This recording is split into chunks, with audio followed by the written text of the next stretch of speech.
Hello, listener. Can you remember your gateway into horror or horror movies? I think we all end up fictionalizing our childhoods to a degree, or telling the story over and over again, and so that ultimately, maybe it doesn't have much bearing on the truth. But I remember my dad, for some reason, taking me to see the 1970s version of The Island of Dr. Moreau, an adaptation of the H.G. Wells novel about man creatures, essentially on a genetically created man creatures on a distant island, that starred Michael York and Burt Lancaster. And I just have this memory of going with him to the Midsummer Norton Palladium in Somerset. And there was a scene where it's early on and Michael York kind of accidentally stumbles into, the doctor's laboratory, and there is clearly something under a sheet. And, Michael York goes to investigate. And I remember saying to my dad, can we go? I'm too frightened. Like, can we go? And my dad said, well, we can go, but we're not going to hang around in the hallway and wait for this frightening part to be over. If we go, then we go, and you won't be coming back. And I made the decision to stay and be scared. And I think that was the sort of moment where, if I'd gone, then my whole life might have been quite different. And I might be, a well-paid lawyer or doctor or something. Instead, I had I think ultimately the good fortune for both myself and, potential legal or medical clients that I stayed. And from that point on, really became, fascinated with horror. And I think, like everybody who's interested in horror, chasing that trying to, repeat that moment of pure fright that you first encountered. So you would say from that point then you kind of became fascinated, or were you afraid and kind of stepped away from it a little bit and then maybe veered back?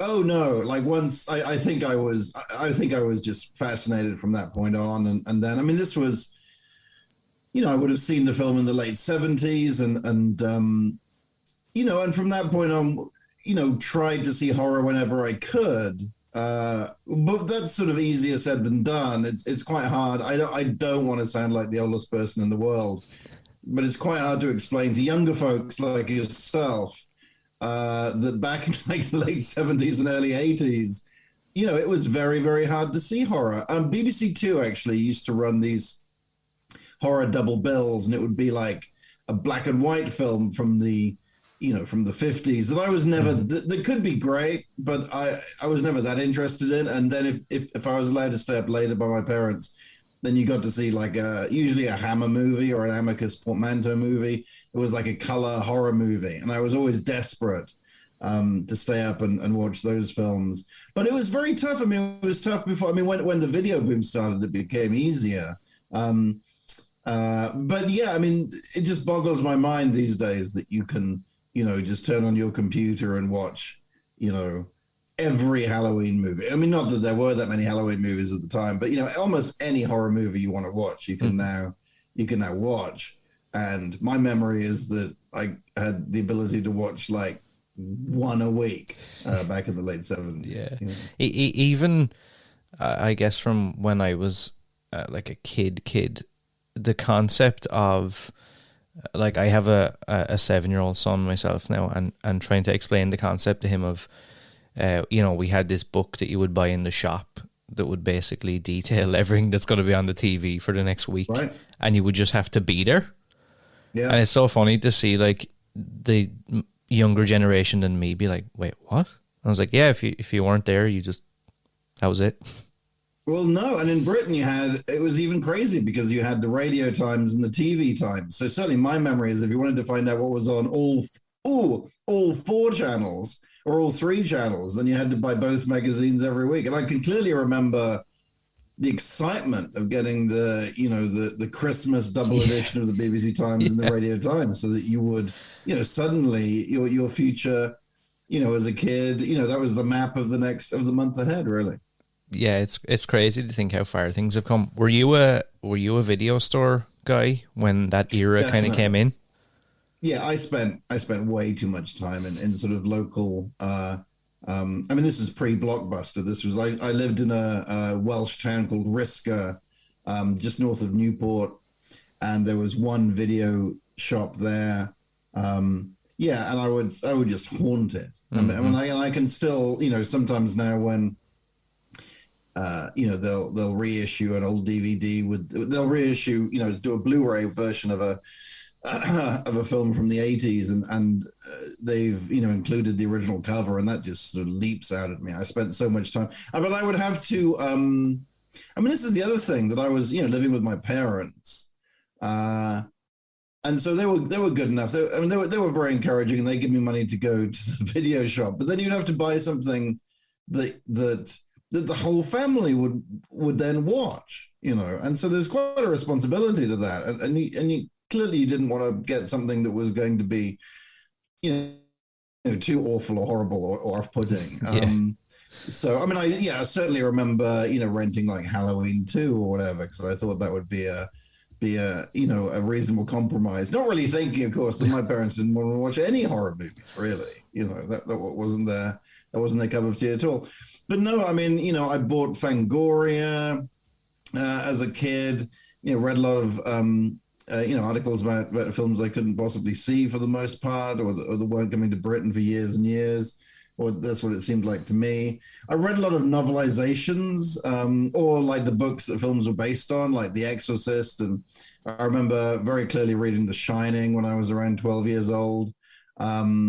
So yeah, you would find, I mean, I almost taught myself to reading like Planet of the Apes novelizations, and not even just the movies, but the TV show. And I mean, maybe they were brilliantly written books, and I don't want to criticize the authors, but my guess is that they were not great literature. But I was still fascinated by stuff like that, and the novelization of The Omen. And so yeah, thinking about it, there was a lot of reading rather than watching, because they were very hard to get. I mean, there was just very, very few horror movies available. And I went to a school where we had a film club, and so we'd rent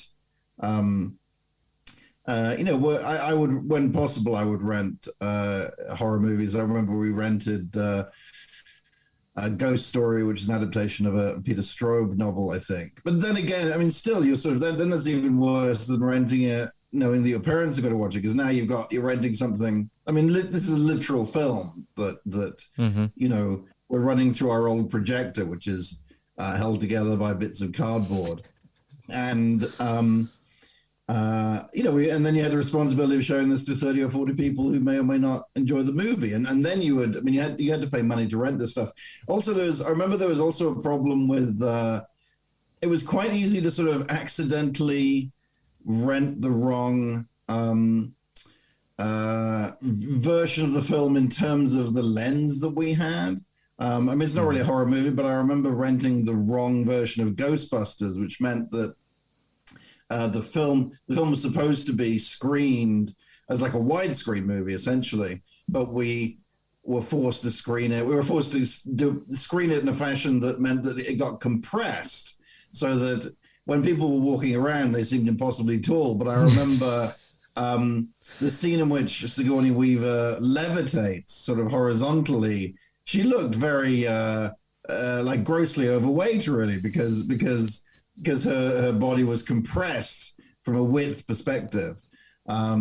This isn't a horror movie, but we did this that made the same mistake with a Dirty Harry movie, which was ludicrous because it looked like when he was just wandering around with the Magnum in his hand. I mean, the Magnum was pretty big anyway, but this thing looked like it was 4 feet long in his hand, and getting out of these incredibly compressed looking, squat looking cars. And then Clint Eastwood would get out and appear to be 18 foot tall, carrying a 6 foot tall gun in his hand. But yeah, you would. It was very. But then that's one of the reasons, I guess, why I became so fascinated, because it is it's not so much the forbidden fruit, although there is that as well, but it's just a fruit just the fruit you can't get hold of. The fruit that's being grown somewhere else and is not being sent to your country, essentially. Yeah, I definitely agree with that. Do you think, just to touch on it, and we'll get into it in a second, I guess the career you've had in writing and different things like that, do you think that reading a lot of those novelizations and different things played a key part in you being able to write and kind of build a career that way? I think so. I'm sort of smiling inwardly a little bit because I still don't really think of myself as having a career. It's just something I do while the world realizes that I'm the best rock drummer of all time, despite the fact that I haven't actually picked up drumsticks in 25 years. But yes, I mean I don't have kids, but I do feel that.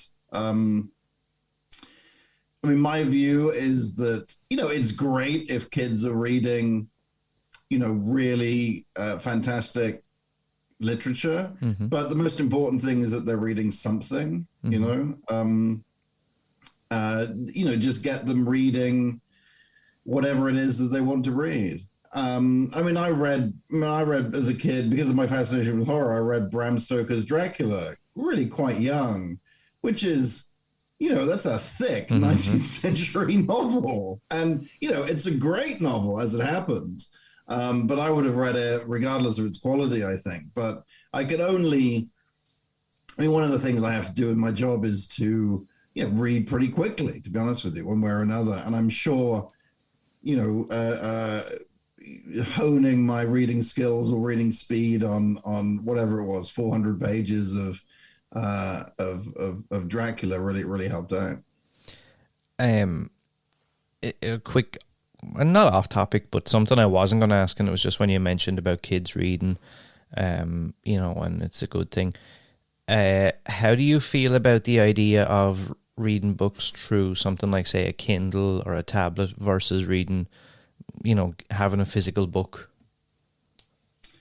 From a point of view of, I don't think it's any worse to read something on a tablet. Mm-hmm. I don't, as long as people are reading, that's fine by me. I personally can't do it. I just don't enjoy the process of doing it. I had to read, this is the first of, I'm sure, 500 name drops, but for which I apologize. Mm-hmm. But I interviewed Stephen King earlier this year. Mm-hmm. And they couldn't, and it was a fairly short notice. Stephen King's a great interviewee. I mean, just amazing. And one of my favorite authors, probably my favorite author, actually. And, but they couldn't get me his new book in time before the interview. So I had to read his new book on my phone.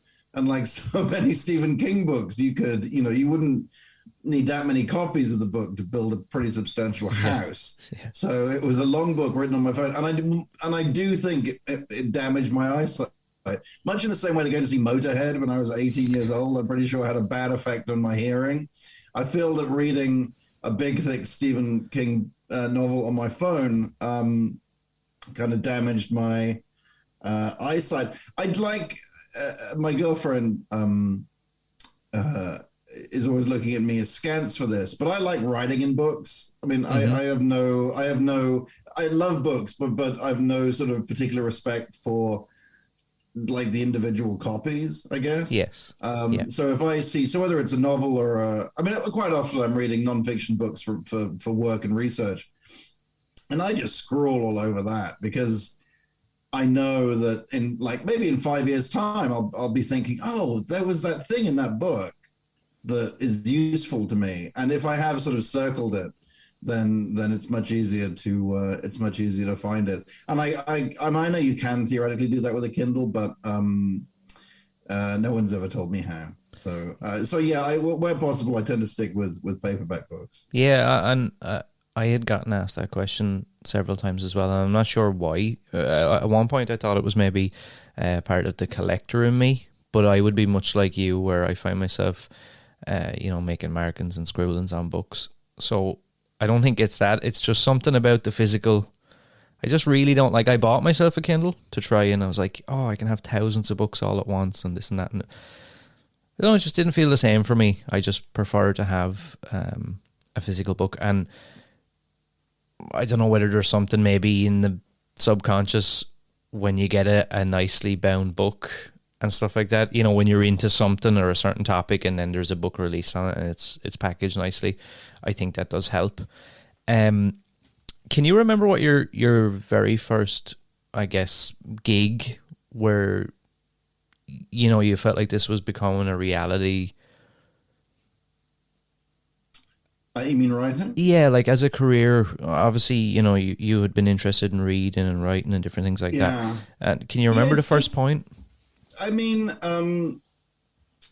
yes. I mean, I wrote at college. I mean, I guess I imagined that I would be, you know, like most people. I'm guessing I saw All the President's Men at an early age and had this idea of, you know, a romantic view, although it's an oddly not romantic film, but a romantic view of, you know, newspaper men. And I did some work experience on a small local newspaper in Oxfordshire. And almost immediately, I can remember clear as day being asked. Somebody had died in. I mean, this was a very local newspaper. Mm-hmm. This is like, you know, covering the local pie competitions and stuff. But a lot of it was covering, like, you know, births and deaths and stuff. And I remember somebody had died, and I had to get a comment from the family. So I called up the family. God knows how we had the phone number. And this is pre-internet. And somebody said, well, we don't really have a comment. And I put the phone down and said to my editor, you know, they said they didn't have a comment. And she said, your job is to get a comment. Like, that's, you know, your job is to get a comment. And even though, you know, that wasn't that sort of disturbing an episode, I realized that I just wasn't built for this. I just wasn't built to be like a proper newspaper man. And then I left college, and I really did think I was going to be a famous rock drummer. But while I was waiting for that to pan out, a friend of mine who I'd gone to school with started writing album reviews for various publications, including this magazine called Select, which was a music magazine in the mid-90s. This is very much the Britpop era, or just before Britpop, I guess. And my friend said, well, look, not only do they pay you £25 an album review, but you get to keep the album. You don't have to send like the tape or the vinyl back. And this just blew my mind. I couldn't believe this, you know. So I had some reviews that I'd written of films and music, I guess, at college, and sent it off to the editor of the reviews editor of Select. And just started then. And then you sort of, you know, had some reviews published, and then started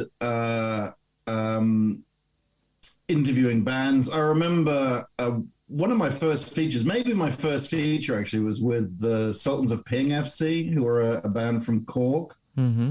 And I should say this is not how I would do it now, but I remember being very nervous, and it was an interview sort of before or after they played some show in London, and I had too much to drink, and I shouldn't have been drinking at all, but I certainly had too much to drink. And I remember interviewing them, and they had thick Irish accents, and not really understanding anything they said, you know. But then when I listened back to the tape, I realized that I could barely understand what I was saying because I was so drunk, but actually could understand them fine while sober. But despite that very unprofessional behavior, which is very much at the start of my career, then just started, you know, writing features about the charlatans and the Inspiral Carpets, but also about films. I started writing for Empire, pitching ideas to Empire magazine. One of my first foreign trips was on the misbegotten Gina Davis starring pirate film. Oh, now I can't remember what it's called. Anyway, it started Matthew Modine. Oh, God damn it, what was it called? Gina Davis, Matthew Modine, directed by Rennie Harlan. No one went to see it. But still, I was flown to Malta to cover the film. And then, unbelievably, flown to LA to interview them again. And it just all seemed sort of impossibly glamorous and like a pretty just like a laugh basically that sort of became a job, I have to say. And Cutthroat Island. Sorry, the film is called Cutthroat Island. oh, I think Cutthroat Island. That was like mid-90s, right? Yeah, that's about 1995, something like that. Yeah, I think I remember that. And so you had mentioned Empire and different things there, and obviously, you had ended up, you're working for Entertainment Weekly and stuff like that. How does it, I guess, a lot of people ask me questions, about like advice or what would you say to somebody who's aspiring to do something like this? I think a lot of people struggle with, I guess, that journey from, you tell a story about writing for like a super local paper that's covering like the local pie competition to, names like Empire, Entertainment Weekly. You've interviewed the likes of Stephen King and all these huge filmmakers, writers, actors, different people. How, I guess my question would be, how does the journey go from there to that? Is it just putting yourself out there, pitching to different places, trying to network? Is there any key thing that you think, obviously aside some talent and having an eye for something like that, what's the other, I guess, step? Well, I mean, the other step is being lucky, I think, to a degree. I appreciate that's not useful advice. I mean, the truth is that when to a degree, any advice I have is now hopelessly out of date because I entered the industry, 25 years ago when print publishing was far, far more robust than it is now. I mean, I used to work for Q, which doesn't exist anymore. I was the deputy editor of a sort of a sister publication of Empire called Neon, which doesn't exist anymore. I worked for Select, which doesn't exist anymore, and on and on and on. My first American job was on a sort of copy of Q, really, which was published by Maxim magazine. The magazine I worked for doesn't exist anymore. I think Maxim does exist, but barely. So the whole landscape has completely changed. So, I don't want to be unhelpful, but any advice I have is probably incorrect and is certainly misinformed. But having said which, yes, it's being lucky, it's being persistent, it's having, whatever skills I have as a writer sort of come across so gradually, I guess, that they don't really seem like skills. It almost just seems like something that I was born with to a degree, although that's not true. I mean, because I remember, having to work so hard in the early days of writing to write anything that's any good at all. I mean, I'm quite embarrassed by the things that I thought people would be happy to print, which turns out not to be the case. And indeed, nowadays, sometimes people will, send me copy looking for a job or whatever. And I sort of think, what are you thinking? Like, have you read the magazine? I mean, actually, the one piece of advice I do have is if you want to write for someone, whether it's a website or, a print publication, really study the way they do things, really, really. And that's the same, in fact, in any job, I guess. But it's no point just writing. I don't think there's any point in just writing one article or two articles and then sending that to 50 different outlets, because it's probably not going to be right for 48 of them. And it probably isn't going to be right for any of them. And even now, I work for Entertainment Weekly magazine. I worked there for almost 20 years now. If an editor asks me to write something, more often than not, I'll say, well, what's the thing we've most recently done that's like this? Show me exactly what you want, and I'll do it. And obviously it'll be different information and hopefully different jokes. Well, I couldn't swear that I haven't repeated myself once or twice or a million times with jokes over the years. But send me, and it's funny, this happened just the other day. I was like, well, send me an example of what you want, and he just sent me something I'd written like a month ago. So I was essentially not copying, but I was sort of studying myself. But that was still incredibly useful. I mean, that's the piece of advice that I'd give, that if you want to write for, writing for Empire is different to writing for The Guardian, or different from writing for The Telegraph, and certainly different to writing for, all the different web outlets that there are out there. But yeah, I mean, people both come from, I mean, when I started the internet, I think maybe like 3 people in the CIA had the internet or whatever. And if I needed to do research, I'd have to go to the BFI and look through the microfiche, like I was in a 1972 Alan J. Pakula conspiracy movie. Except I was looking up like Tom Cruise.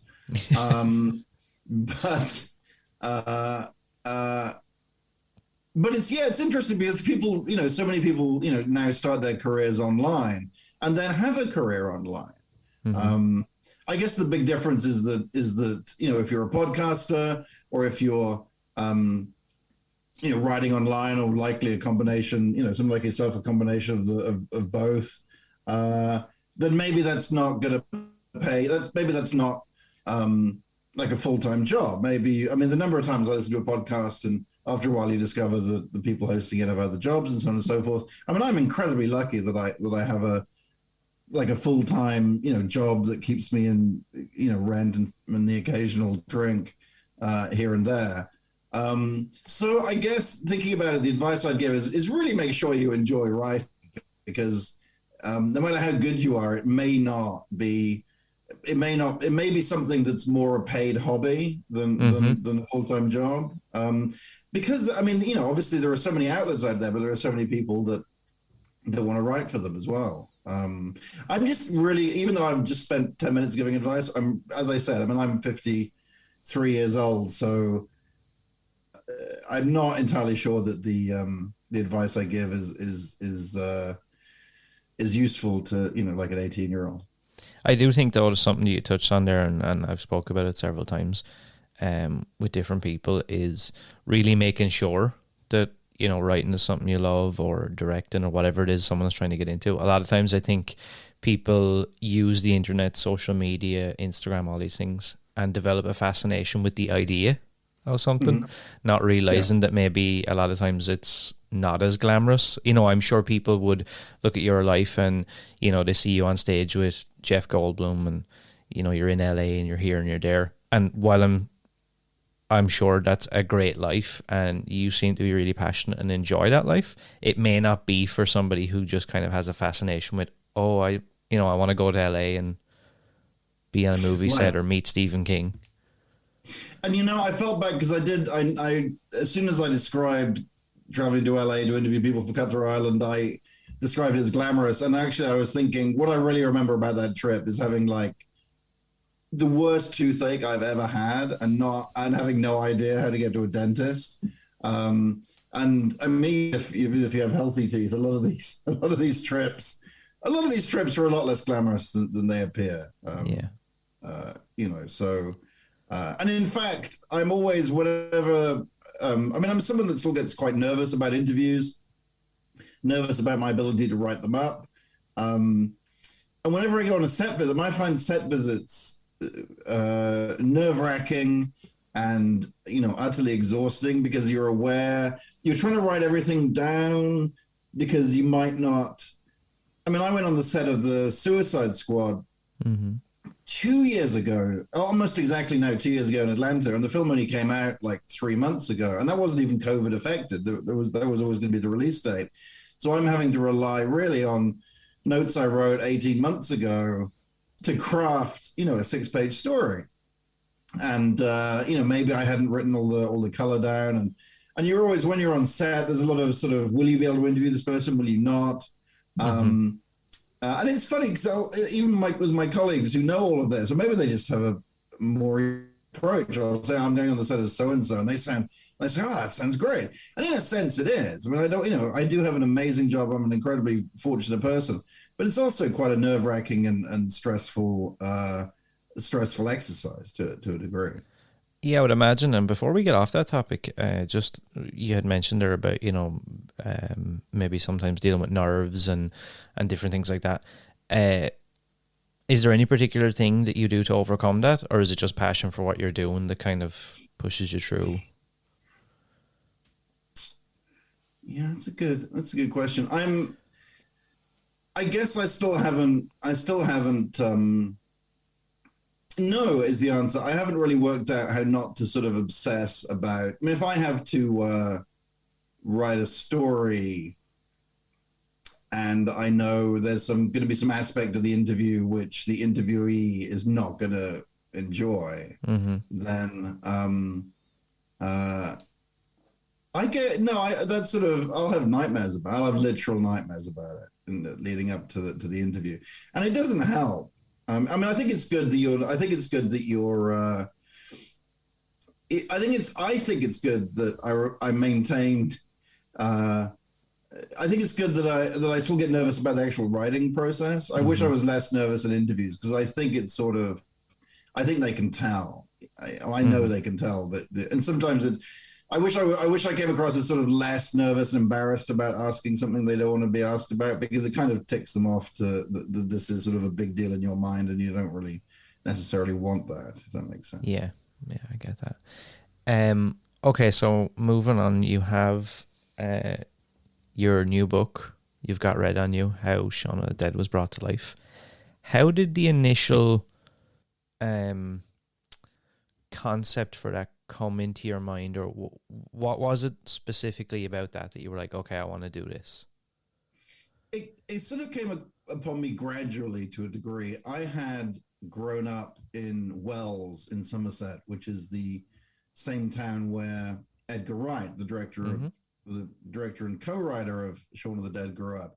Edgar's a few years younger than me. We went to different schools. I didn't know him.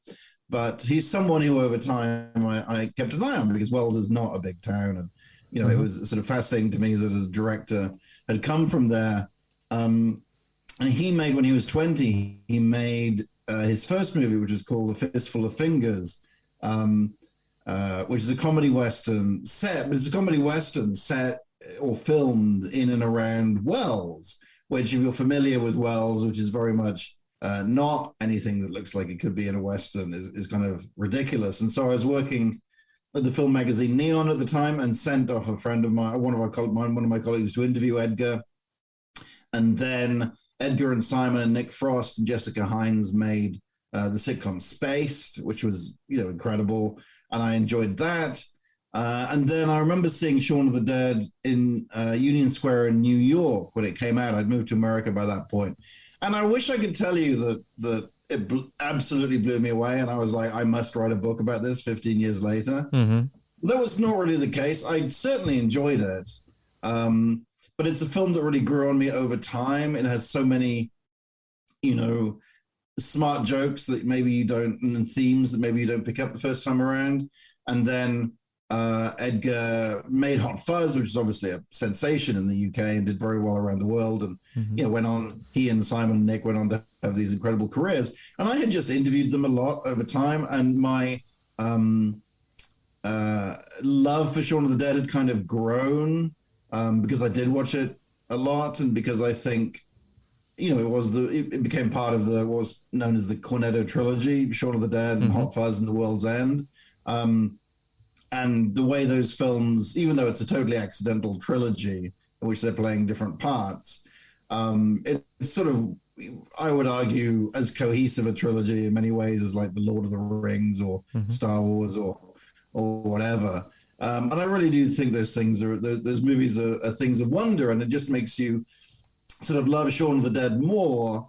And then about 3 or 4 years ago, Entertainment Weekly got me to do an oral history of Shaun of the Dead. And so I interviewed Edgar and Simon and Nick and their producer, Nara Park, who's very much the sort of the fourth Beatle of the Cornetto trilogy. And I interviewed I was interviewing Bill Nye about something else. And so I shot him a few Shaun of the Dead questions, thinking this might come up. So I'd interviewed 5 of them, I think. And Kate Ashfield, who plays Liz in the movie. So 6. And then a couple of years ago, I was just, I was just not in a good place mentally. And I knew that I needed some sort of, I wanted some sort of project to kind of, to help. I find working very therapeutic. and I was sort of looking for a bigger project to write, and I thought, oh well, I've interviewed like 6 of the core people on Shaun of the Dead.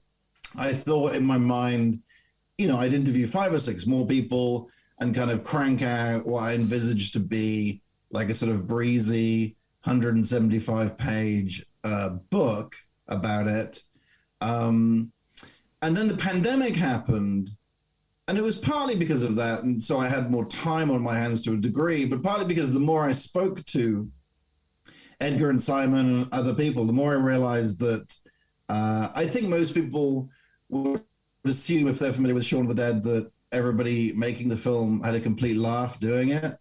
And I think apart from anything else, Edgar wanted to put on record the many ways in which for him, it was not a laugh making the movie. I don't think, Edgar has spoken repeatedly about, how difficult and testing he finds making movies when he's actually shooting it. And so I interviewed Edgar a lot and got more and more into the weeds about the difficulties he encountered, both making the movie and also getting finance for the film. I think that's the other thing about Shaun of the Dead, that because it shares so much DNA with space, I think most people think that, Edgar and Simon were just like, oh, we made space, give us £4 million and we'll go off and do a movie. But in fact, there was like a 2-year-long tale of like woe and heartbreak and various companies going bust and one thing and all the things you would associate with the British film industry, really, before they finally got the green light to make them film. And so it just sort of grew and grew and grew. And then one of the things that Edgar had always said was that they couldn't have made the film without the fans of Spaced, basically, or people who were friends of Edgar and Simon, who turned up day after day to portray zombies for free, essentially. And so then I started interviewing the zombies, who have their own it was one thing to talk to the director. He's got one view of the project. But then you start talking to the zombies, and that's sort of not the opposite view, but there's very much the sort of ground floor experience for them. And then I started interviewing department heads and the people that marketed the movie in the UK, and then the people who marketed it and distributed it in America, Focus Features, and then people like Eli Roth and Greg Nicotero, who's the executive producer of The Walking Dead, who both was sort of helped promote the film in the States. And in this sort of quite like a 6-month period, really, I interviewed in all about 70 people. And what I planned on, what I thought would be a sort of breezy, relatively short book, turned into this mammoth 400-page Stephen King style, if only in length. I'm not comparing myself to Stephen King, but this big doorstop of a book in which I ended up, interviewing about 70 people. So, sorry, I feel I probably answered 17 questions there. No, that's good. No, that's good. I love that. That's kind of, it sort of grew on me. Both my love of the film and the book itself kind of just grew and grew and grew. And even now, I'll sometimes think, oh, how could I not have mentioned this in the book? And there are some, if we're going to do a paperback version, and maybe I'll have the opportunity to go in and rectify some stuff. But I mean, hopefully, as with the film itself, everything in the book serves some sort of purpose. So I don't think it's sort of endless faffle. And it's due to release on Amazon UK, I think, tomorrow, if I'm correct. That's right. I don't know sure when it's being posted, but yeah, it's out. It's out November 18th in the British Isles. And it's already ranked as the #1 bestseller in the horror film genre, I guess. Yeah, that was a huge. I mean, what was great was that when we announced Edgar's been very supportive of the project, both time-wise, in terms of talking to me, and in terms of publicizing it. And Edgar is very active on social media and has a very ardent following on social media. And when the book was announced, Edgar was nice enough to go on Instagram and talk about it. And I happened to be on a train at the time when he did this. And my girlfriend's in publishing. My girlfriend has a fantastic graphic novel company called Self-Made Hero. And I was looking at the rankings on Amazon, which is probably something you should never do. And I was like, oh, well, it's gone from like nothing. It's gone from like 1 billion to, like 3,000 or whatever. And my girlfriend, but I had no idea whether that was good. My girlfriend was like, well, that's actually pretty good for a book, for a book that's coming out on a relatively small independent publisher in America. And then by the end of the train journey, it was like 98, which was absolutely amazing, and for which I have to thank Edgar enormously. So yeah, he's really helped get the word around. Yeah, that must be an amazing feeling to see that now. Does this mean that is there potential for us to get more of these for some movies that maybe you're passionate about? I hope so. I mean, if people, certainly I would like to write another book. I do have some ideas. Not outside of Edgar's work. I mean, I think Edgar and I could probably do well. I don't want to speak for him, but we spend a lot of time talking about this, and he's been very generous. And I don't want to be like, hey, can we do another one of yours straight away? So yeah, I have an idea for a book about a different film, but I'm not. We'll see. I don't know. Some days, and this happened with Shaun to a degree, or indeed anything you do, but. Writing the Shaun book was an extraordinarily happy experience for me, but there are certainly days when I thought, who wants to read this? Yeah. And that's, and we'll see, maybe not many people, I don't know, but I mean, that didn't happen very often, but in thinking about it, I mean, it really was the good thing about Shaun is that it's a great movie. It's absolutely amazing movie. So, which I love. And if you're going to write a book about something, I guess you've either got to really hate it or really love it to a degree. And it did have this absolutely fascinating backstory. It's essentially a book made by friends to a degree about their friendship. I mean, Simon Pegg and Nick Frost are not the characters in the book, but they are certainly at the time were best friends and, may well still be best friends. And it's a book about, to a degree, it's a film about that friendship. Plus, like, people love that film, and they love Hot Fuzz, and they love those people. So, I have to think that some people will get a kick out of the book. Yeah. Have you ever considered writing your own movie or producing a movie, anything like that? Yes, I have, but I find when it comes to nonfiction, when it comes to fiction, I find the blank page incredibly terrifying. I'm not someone that is full of ideas to, fiction ideas to tell.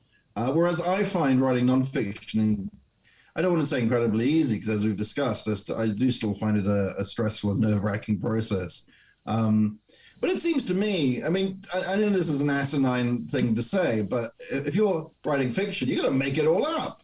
Whereas if you're writing nonfiction, people have gone out and done things, and then they tell you, how they did it, what happened, and then it's a lot of it is transcribing to a degree. I'm sure many of my colleagues would be horrified for me for saying that, but there's a lot of the book, a lot of my Shaun of the Dead book, and these people, quotes from these people about what they did. So it's not like I had to, I jumped out of bed. The times I've tried to write fiction, I found just getting out of bed almost impossible because I was so terrified by the blank page or the blank screen. Whereas writing this book about Shaun of the Dead, or if I've really got my teeth into any feature, then I pretty much leap out of bed to get cracking on it. Mm-hmm. Okay, so final few things. Favorite horror movies or comfort movies, guilty pleasures, something like that? Is there movies that you can stick on over and over again that maybe aren't seen as masterpieces by the audience or whatever, but you just love?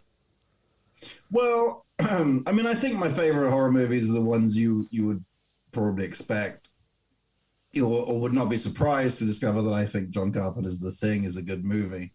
I do find if Jason X is on television, Mm-hmm. which is the 10th Friday the 13th movie, it's the one where he goes to space. I do have I will watch that definitely, Yeah. and I feel bad because there's actually a lot of Friday the 13th movies I haven't seen, but I do have a fondness for that. I have to say, without sounding overly pretentious, I'm kind of always after the next thing. It's interesting. I find horror to be both. I find horror, the genre and fandom, to be in many ways quite a conservative arena. People want the same thing over and over again, and there's some of that which I understand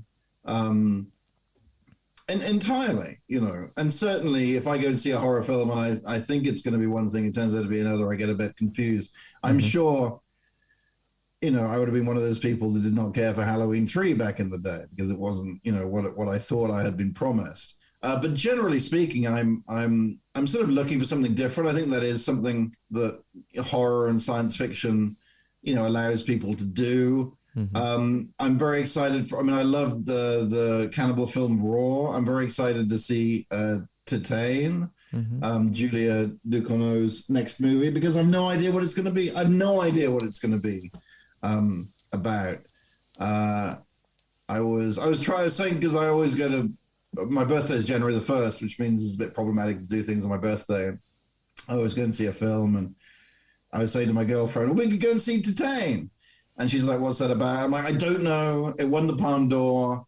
I think someone has sex with a car, but I don't know what else happens. But I'm like, all right, let's check this out. Yeah. I liked, although I liked *Malignant* a lot, which, I mean, I don't think James Wan would say, the director would say, that was necessarily that original a film, but I thought it was quite original. I was delighted by the way that he mixed things, you know, mixed up things from old genres, and then the last half an hour I thought was just quite wonderful. But generally speaking, I mean, I think I would rather be slightly disappointed by something new than. I'm not someone, as I said, I haven't seen all the Friday the 13th movies. I know on Halloween you're supposed to put them in order or whatever, but that sort of interests me less than the sort of the next great thing around the corner.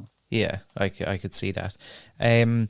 So as regards the future, other than obviously the book now is kind of the thing, you've got read on you how Shaun of the Dead was brought to life. Looking past that then, what's the future look like? What's any plans you can talk about or anything people can expect? Well, I mean, it's a boring answer, but I'm pretty regularly, well, I'm pretty fully employed by Entertainment Weekly. How I managed to write a book while doing everything I have to do for Entertainment Weekly, I'll never know. So I have various what we call beats. I'm on the Succession beat. I'm a huge fan of Succession. So I just did a digital cover story with Matthew McFadden and Nicholas Braun, which you can read on EW.com. Doctor Who is another of my beats. So I wrote about Doctor Who quite a lot when that came back. You never know. I mean, you get up in the morning, you're never quite sure what you're going to be writing about at the end of the day because you don't know what news items are going to pop up. I can say I've been. We have a big sort of 2022 preview issue coming up. So I've been interviewing people about upcoming movies, but I probably shouldn't say what they are at this moment in time. Yeah, just keep an eye out. Okay, so final question then that I ask everybody. Sometimes it can throw people off, but hopefully you'll have an answer. Is why horror or why movies? And whichever of those you want to take, and what does it mean to you?